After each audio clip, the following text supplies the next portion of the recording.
Okay, so I'm going to show you how to do resting bridge pose, and you can do this with a block. If you don't have a block, you can use just folded up towels. I like Mexican blankets because they're really dense and they don't just sag when you stack them, or bolsters. So I have all three of those and I'll show you what they are. So this is the bigger yoga block. It's 4 inches right here. So that's about the height. That's about as tall as you want to get. Here are 2 Mexican blankets stacked. So they're probably measuring just a little bit more than 4 inches, but they will compress with my weight. Or I have extra yoga bolsters. If you ever want to borrow one of these, they're awesome. I teach a whole class for an hour using these and just laying on them. Child's pose, laying on them with bridge pose, or maybe just letting it run the length of your spine so it elevates your shoulders and your hips and you just stretch on the floor. It is wonderful. It's like getting a massage. Okay, so I'm just going to show you resting bridge pose real quick with these stacked Mexican blankets. And I hope this is a pretty good angle to look at these. So you'll just come and sit on them.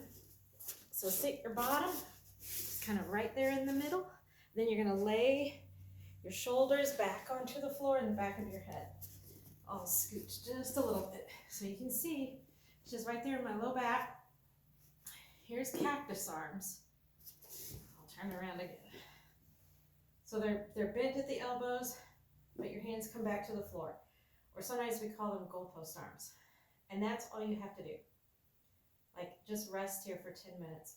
Listen to some music. Listen to your worship music that you're practicing for church, for your worship team, okay? And let yourself just relax and take some deep breaths and slow everything down.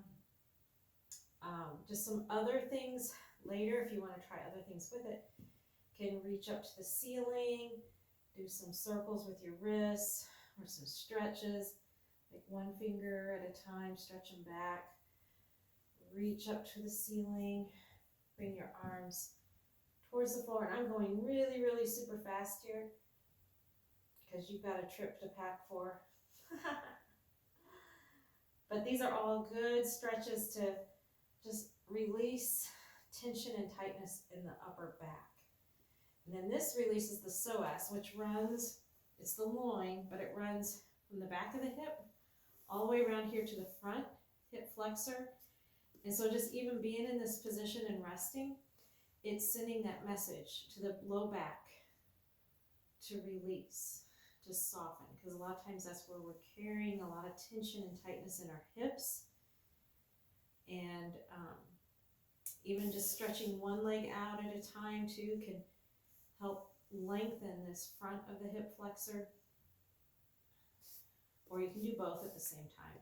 But sometimes that's too much on the low back. So if that feels like it's pulling too much on your low back, try one at a time. Or just stay here in bridge pose. All of this is great because it's elevating the hips, it's reversing gravitational pull on the abdominal organs, the pelvic floor, uterus, bladder, all of those organs that are right here in the pelvis.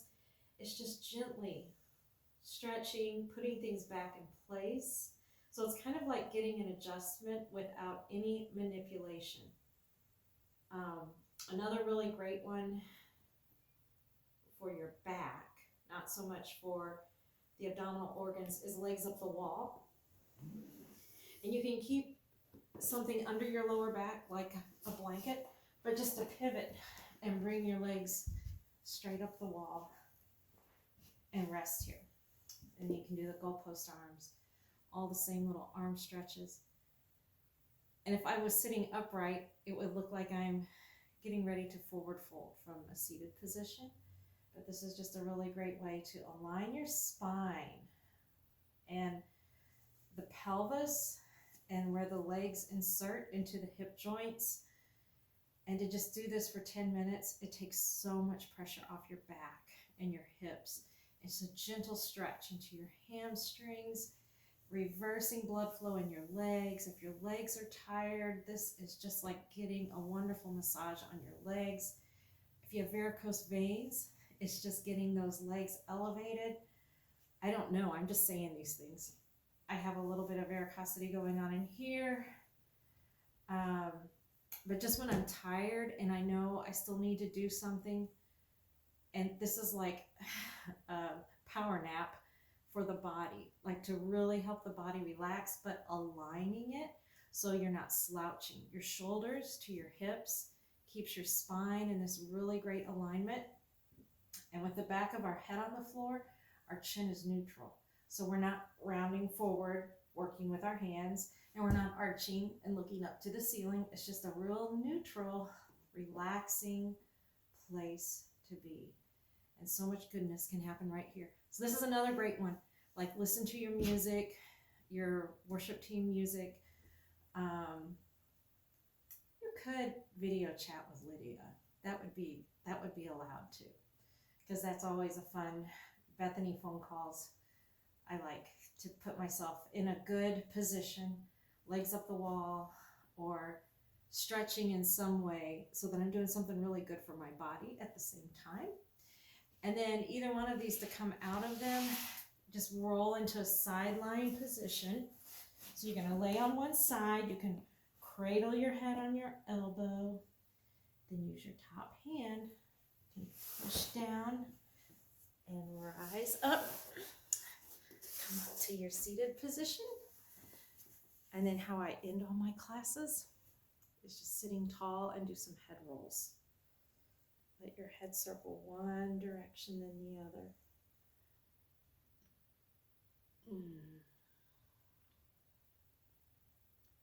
Sometimes I tell people too, if it feels like there's gravel crunching in your neck, just slow it down. Never force, never push. And then when you come back to center, take your arms, inhaling and lifting. Big full breath. Bring your prayer hands to your heart as you exhale.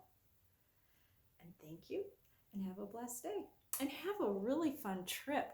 I think that's exciting. You get to go on a train ride and take some fun stuff to do, some books to read, your quilt for Lydia, maybe your sketch pad, maybe a journal, maybe you have letters to write. I don't know.